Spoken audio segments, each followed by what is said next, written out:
Pregnancy में मुझे मेरे शरीर के कुछ अंगों में खुजली की समस्या हो रही है। हे गाइज, बिल्कुल सही वीडियो पे आए हो। अगर ये वीडियो आपने लास्ट तक वॉच कर ली, आपको ये आइडिया लग जाएगा कि ऐसा आप क्या करोगे कि खुजली की जो समस्या है वो बिल्कुल ठीक हो जाएगी। साथ में बात करेंगे बॉडी पार्ट के ऊपर।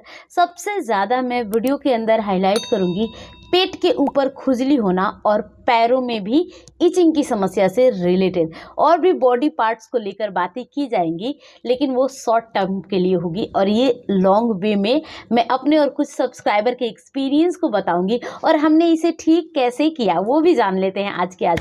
हे गाइज, वेलकम। मैं आप सबके साथ श्वेता। बहुत बहुत बहुत स्वागत है आपका प्राइम मॉम चैनल में। पहली बार आए चैनल पे सब्सक्राइब ज़रूर कर दीजिएगा और इस वीडियो को भी लाइक कर दीजिए। यहाँ बात करते हैं इस चीज़ के ऊपर कि प्रेगनेंसी में ये जो इचिंग की समस्या है ये कब से शुरू होती है।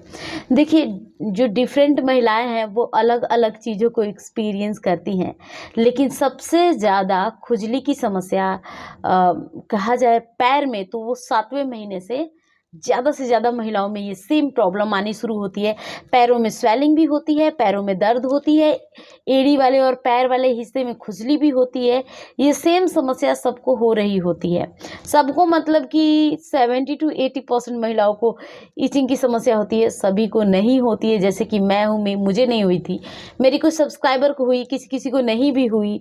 ये चीज़ें होती है, वो हार्मोन्स के बदलाव के कारण ये हम चीज़ें एक्सपीरियंस करते हैं।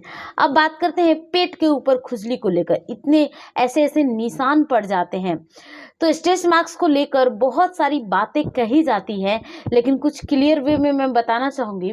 जैसा मैं पहले सोचती थी अपनी प्रेगनेंसी की ड्यूरेशन में कि पेट के ऊपर ऐसे निशान पड़ जाएंगे तो बच्चा होने के बाद मैं कोई दवाई लगा लूँगी जो कि बिल्कुल पेट ठीक हो जाएगा। ऐसा मैंने मेरी अपनी माँ से बातें की। मुझे माँ ने बताया ऐसा कुछ नहीं होता है। हमें ये केयर करनी होती है कि हमें पेट के ऊपर निशान आए ही ना, हमें अपने हाथों पे कंट्रोल करना होता है। और बहुत ईचिंग आ रही है तो ऐसे हाथों से मूवमेंट कीजिए। लेकिन सबसे जो जानकारी वाली जो इंटरेस्टिंग बातें हैं वो ये है कि क्या इतना कंट्रोल करने के बावजूद क्या मेरे पेट पे स्ट्रेच मार्क्स आए? बिल्कुल आए। वो प्रेगनेंसी के 36 वीक में अपने आप आ गए, या फिर यूं कह सकते हैं कि जब मैं रात में सो रही थी तब मैंने हाथों से यूं कर लिया। हो सकता है ऐसे ईचिंग कर ली हो, क्योंकि मुझे याद ही नहीं है। मैंने दिन में हमेशा ऐसे करके मूवमेंट दिया। कहीं भी ईचिंग हो रही है बस ऐसे मूवमेंट देकर यूं कंट्रोल, ताकि पेट तो कम से कम बचा रहे, जिस कारण मेरे पेट में बहुत कम आए हैं। 10 से 12 ही आए हैं, अगर काउंट करें तो वो भी काउंट हो जाते हैं। और धीरे धीरे मेरा बच्चा बड़ा हो गया तो इस हिसाब से ये अब जो दाग हैं वो फेड भी हो रहे हैं, लेकिन वो अभी भी हैं। तो ये चीज़ें कभी भी ठीक नहीं होती है। तो हमेशा प्रेगनेंसी के ड्यूरेशन से ही आप इसके ऊपर नारियल तेल लगाइए, या फिर ओलिव ऑयल लगाइए, या जो मॉइस्चराइज़र आपको पसंद है वो सब लगाइए, पैरों में भी, पेट में भी। और अगर जिन अंगों से बच्चों को दूध पिलाओगे डिलीवरी के बाद, उनमें भी अगर इचिंग है तो उनमें भी लगाइए।